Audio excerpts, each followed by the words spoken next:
નમસ્કાર દર્શક મિત્રો, સ્વાગત છે આપનું આજના એક નવા હવામાન સમાચારના વિડીયોની અંદર। મિત્રો આજે થઈ છે 1 માર્ચ અને 2025। આજના હવામાનમાં શું આવશે ફેરફાર?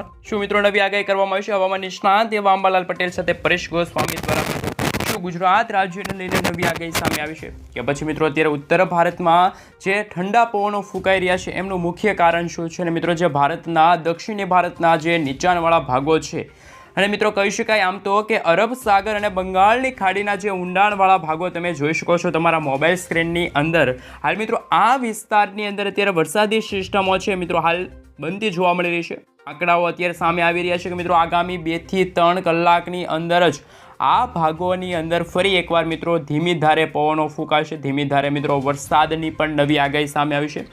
જેમ જેમ મિત્રો આજનો દિવસ પસાર થતો જશે, જેમ સમયગાળો પસાર થતો જશે તેમ તે મિત્રો ગુજરાત રાજ્યમાં પણ વાતાવરણમાં થોડીક અસ્થિરતા ઉત્પન્ન થાય એને લઈને મિત્રો અત્યારે હવામાન સમાચાર સામે આવી રહ્યા છે। ખાસ મિત્રો આજે બપોરના સમયગાળા દરમિયાન તો એવું લાગી રહ્યું છે કે શિયાળાની વિદાય 100% થઈ ગઈ હશે। જ્યાં મિત્રો શિયાળાની વિદાય બાદનો જે સમયગાળો એટલે કે ઉનાળો ફરી એકવાર ગુજરાતની અંદર આવશે, દસ્તક આપશે એવા સમાચાર, એવા હવામાન સમાચાર, એવી અત્યારે હવામાનની નવી આગાહી સાથે હવામાન નિષ્ણાત એવા અંબાલાલ પટેલ સાથે પરેશ ગોસ્વામી તરફથી પણ નવી આગાહી સામે આવી રહી છે। તો મિત્રો આજના આ વિડીયોના અંત સુધી તમે બન્યા રહેજો, જેના કારણે તમને ગુજરાતની પલે પલની માહિતી, ગુજરાતના પલે પલના સમાચાર હવામાનને લઈને સૌપ્રથમ તમને અમારે ગુજ્જુ વેધર યુટ્યુબ ચેનલના માધ્યમથી મળી છે। તો મિત્રો ખાસ કરીને ચેનલ ઉપર હજુ સુધી તમે ચેનલને સબસ્ક્રાઇબ નથી કરી અને વિડીયોને લાઇક ન આપી હોય તો મિત્રો વિડીયોને લાઇક આપી દેજો અને ચેનલને સબસ્ક્રાઇબ કરવાનું ના ભૂલતા। તો સૌપ્રથમ મિત્રો અત્યારે તમે જોઈ શકો છો કે ઇન્ડિયન મોન્સૂન ડિપાર્ટમેન્ટ તરફથી પણ મિત્રો અત્યારે નવી આગાહી સામે આવી છે કે આગામી મિત્રો કહી શકાય કે 3 માર્ચથી લઈને 7 માર્ચના સમયગાળા દરમિયાન એટલે કે મિત્રો આગામી 7 દિવસ સુધી ગુજરાત સાથે ભારતના છૂટાછવાયેલા વિસ્તારોમાં ફરી એકવાર કમોસમી વરસાદ, ભારે પવનો, ગરમી, આમ તો મિત્રો આમ 3 ઋતુઓ એકસાથે સમગ્ર ભારત દેશના જુદા જુદા સ્થળો, જુદા જુદા રાજ્યોમાં જોવા મળશે। એમને લઈને મિત્રો નવી આગાહી સામે આવી છે। ખાસ મિત્રો અત્યારે તમે તમારા મોબાઈલ સ્ક્રીન ઉપર જે રીતે જોઈ શકો છો કે અત્યારે ભારતના 3 ભાગો અત્યારે મિત્રો હું તમને એક નાનકડી એવી માહિતી એટલે કે નાનકડા એવા વિડીયોની અંદર જણાવીશ કે કઈ રીતનું વાતાવરણ અત્યારે ખરેખર બની રહ્યું છે। આ પહેલો ભાગ છે ત્યાં મિત્રો ઉત્તર ભારતનો ભાગ છે, ત્યાં મિત્રો અત્યારે ઠંડી સાથે પવનો ફૂંકાઈ રહ્યા છે। બીજો ભાગ છે ત્યાં મિત્રો મધ્ય ભારતના જે ગુજરાત રાજ્યથી લઈને પૂર્વથી લઈને પશ્ચિમી ભારતના જે તમામ વિસ્તાર છે ત્યાં ગરમી પડી રહી છે। સાથે મિત્રો નીચાણવાળો ભાગ છે ત્યાં મિત્રો વરસાદી સિસ્ટમ ખાસ કરીને તમે અત્યારે જોઈ શકો છો ભારતના બંગાળ ખાડીને અડીને આવેલા જેટલા પણ વિસ્તારો છે, સાથે મિત્રો આ અરબ સાગરનો ભાગ છે ને બંગાળની ખાડી અને મિત્રો જે આ વરસાદી સિસ્ટમ બની રહી છે આ બંનેની વચ્ચે એટલે કે મિત્રો આ મધ્યસ્થ ભારતના જે નીચાણવાળો ભાગ હોય, દક્ષિણ ભારતનો નીચાણવાળો, ત્યાં મિત્રો અત્યારે વરસાદી સિસ્ટમ બની રહી છે, લો પ્રેશર વરસાદી સિસ્ટમ બની રહી છે। જેમ જેમ મિત્રો દિવસો પસાર થશે તેમ તેમ તમે અહીંયા જોઈ શકો છો ખાસ કે મિત્રો આ ભાગ છે માલદીવ લાગુના વિસ્તારની અંદર પણ વાદળોના ઝુંડ સાથે મેઘગર્જના થતી જોવા મળશે।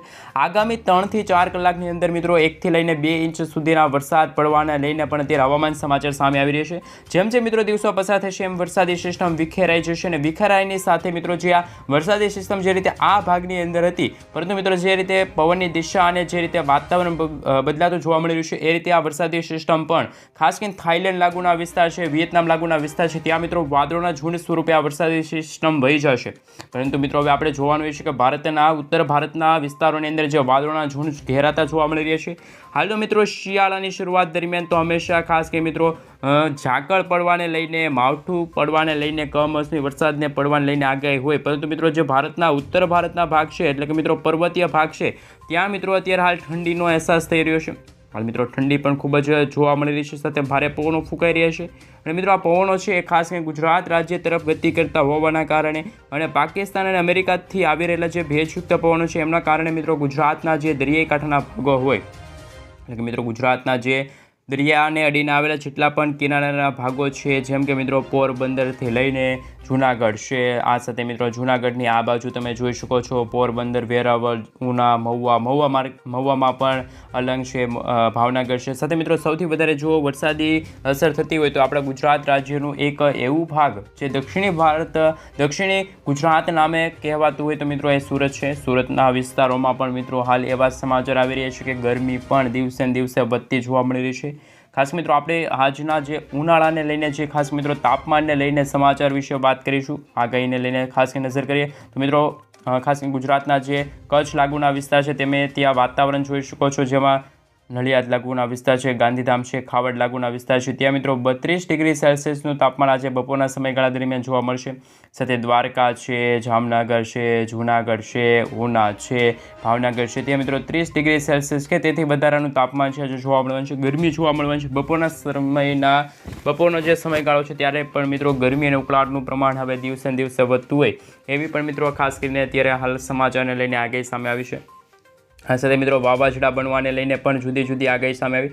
ખાસ મિત્રો તમે આ ભારતના દક્ષિણી ભારતના તમામ વિસ્તારની અંદર તમે જોઈ શકો છો કે વાદળોના ઝુંડની સાથે ત્યાં ભાગ પણ મિત્રો અત્યારે ઘેરાતો જોવા મળી રહ્યો છે. ભેજયુક્ત વાતાવરણ જોવા મળશે મિત્રો. જે લો પ્રેશર વરસાદી સિસ્ટમ બને છે તે સૌપ્રથમ મિત્રો હાવ સાદી રીતે બનતી હોય છે. વાદળોના ઝુંડ એકઠા થતા હોય છે, પવનોની ગતિવિધિ એકઠી થતી હોય છે મિત્રો. ખાસ કરીને જેમ જેમ દિવસો પસાર થશે તેમ ભારતના દક્ષિણી ભારતના ભાગો હોય ત્યાં મિત્રો અસર જોવા મળશે, વધુ અસર જોવા મળશે એવી પણ અત્યારે હવામાનને લઈને હવામાન નિષ્ણાત અંબાલાલ પટેલ છે, પરેશ ગોસ્વામી છે મિત્રો. ખાસ કરીને હવામાન જે ઇન્ડિયન મોન્સૂન ડિપાર્ટમેન્ટ છે એમના તરફથી પણ ખાસ કરીને આગાહી કરવામાં આવી છે. જેમ જેમ મિત્રો દિવસો પસાર થવાના ભાગરૂપે તમે જોઈ શકો છો 8 અને 9 માર્ચના રોજ પણ મિત્રો તમે જોઈ શકો છો ગુજરાતનું વાતાવરણ તો બિલકુલ ચોખ્ખું છે, પરંતુ મિત્રો પાકિસ્તાન લાગુના વિસ્તાર છે, ઈરાન, અફઘાનિસ્તાનમાંથી આવી રહેલા અરબિયન ખાસ કરીને સાઉથ અરેબિયન તરફથી આવી રહેલા જે ભેજયુક્ત પવનો છે તે અત્યારે હાલ મિત્રો આ વાતાવરણમાં મિત્રો અત્યારે ખાસ કરીને એક વરસાદી સિસ્ટમ તો ન કહેવાય, પરંતુ મિત્રો વાદળોના ઝુંડ ઘેરાતા જોવા મળી રહ્યા છે. વાદળોના ઝુંડના કારણે મિત્રો દુબઈ લાગુના વિસ્તાર છે, કરાચી, ઈરાન, અફઘાનિસ્તાનમાં પણ મિત્રો ખાસ કરીને એવી આગાહી છે કે મિત્રો ત્યાં પણ અત્યારે વરસાદ છે એ અત્યારે પડી રહેલો જોવા મળી રહ્યો છે. મિત્રો આ વરસાદની જે ગતિવિધિ છે એમનું મુખ્ય કારણના કારણે જ આપણા ખાસ કરીને ગુજરાત રાજ્યમાં અત્યારે હાલ વાતાવરણ અત્યારે બગડતું જોવા મળી રહ્યું છે.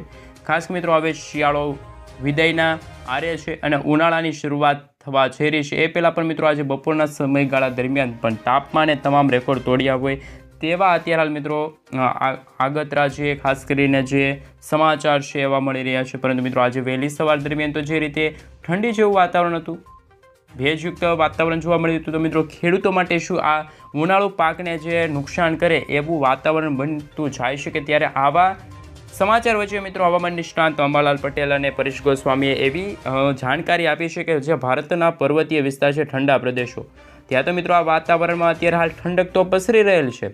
ઠંડકની સાથે પવનો પણ ફૂંકાઈ રહ્યા છે મિત્રો. પવનોની ગતિ પણ હાલ માત્ર 5 થી લઈને 7-8 કિલોમીટર પ્રતિ કલાકની છે. કોઈ મિત્રો વાવાઝોડાના જેવા પવનો અત્યારે ફૂંકાય એવી અત્યારે કોઈ હવામાનને લઈને સમાચાર કે આગાહી સામે નથી આવી. પરંતુ મિત્રો મુખ્ય કારણ એ છે કે તમે આ ભાગ જોઈ શકો છો, અરબ સાગર અને બંગાળની ખાડીનો આ બંનેની વચ્ચેનો જે ભાગ છે ત્યાં અત્યારે વાતાવરણ થોડુંક બગડતું હોય, વાતાવરણમાં મોટી અસ્થિરતા ઉત્પન્ન થતી હોય, છૂટાછવાયેલા વિસ્તારોમાં કમોસમી વરસાદ પડવાને લઈને જુદી જુદી આગાહીને લઈને જુદા જુદા હવામાન નિષ્ણાંતો દ્વારા જુદી જુદી આગાહી સામે આવી રહી છે.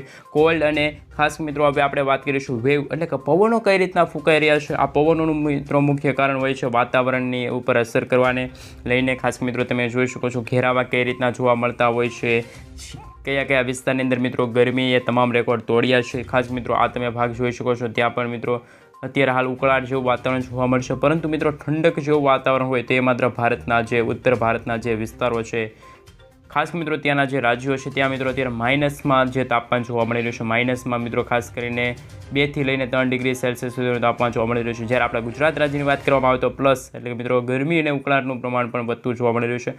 બપોરના 12 વાગ્યાથી સમયગાળો શરૂ થાય કે 4 વાગ્યાના સમયગાળા દરમિયાન તો મિત્રો અત્યારે ઉનાળા જેવો અહેસાસ થઈ રહ્યો છે. ગરમી અને ઉકળાટ દિવસે ને દિવસે વધતું જોવા મળી રહ્યું છે. આ સાથે મિત્રો જે આ વરસાદી સિસ્ટમ બનતી હોય છે એ હંમેશા અસ્થિરતા અને મિત્રો જે વાતાવરણમાં રહેલા જે ભેજયુક્ત પવનો છે, વાદળોના બંધારણના કારણે આ વાતાવરણ છે એ 100% બગડતું હોય છે. પરંતુ મિત્રો અત્યારે એવી આગાહી સામે આવી છે કે આગામી 3 થી લઈને 7 માર્ચ દરમિયાન વાતાવરણમાં મિત્રો ઉકળાટનું પ્રમાણ એટલું હદે વધશે કે રોગચાળો ફેલાય એને લઈને પણ મિત્રો હવામાન વિભાગ તરફથી આગાહી છે. મિત્રો જો આ વરસાદી સિસ્ટમનો યુટર્ન થાય તો આપણા ગુજરાત તરફ પણ અસર કરી શકે છે. ગુજરાતના ખેડૂતોના પાકને નુકસાન થાય, ઉનાળુ પાકને પણ નુકસાન થાય એવી મિત્રો જુદી જુદી આગાહી છે. ત્યારે હવામાન નિષ્ણાત અંબાલાલ પટેલ છે, સાથે પરેશ ગોસ્વામી છે, એમના દ્વારા મિત્રો હાલ આગાહીના ભાગરૂપે અત્યારે છે સૌથી મોટા સમાચાર સામે આવી રહ્યા છે. ખાસ કે મિત્રો અત્યારે એવી આગાહી નથી કે ગુજરાતમાં આજે વહેલી સવારથી જ કમોસમી વરસાદ છે, માવઠું છે કે કોઈ પણ એવી વાતાવરણીય અસ્થિરતા થાય કે વાતાવરણમાં એક જ ભાગરૂપી એટલે કે એક જ સમયે વાતાવરણ ચેન્જ થઈ જાય ને એકાદ એક વરસાદ પડવા મળે એવી કોઈ આગાહી નથી, પરંતુ મિત્રો ગરમી અને ઉકળાટને લઈને અત્યારે સૌથી મોટા હવામાન સમાચાર છે અત્યારે હાલ મળતા જોવા મળી રહ્યા છે. તો મિત્રો ખાસ કરીને જુદા જુદા હવામાન સમાચાર જાણવા માગતા હોય તો આજનો આ વિડીયો છે એને તમારા મિત્રોને શેર કરી દેજો, અને ચેનલ પર જો નવા છો તો ખાસ કરીને વિડીયોને પણ લાઇક આપી દો, અને ચેનલને હજુ સુધી સબસ્ક્રાઈબ ન કરી હોય તો ચેનલને પણ સબસ્ક્રાઈબ કરી દેજો.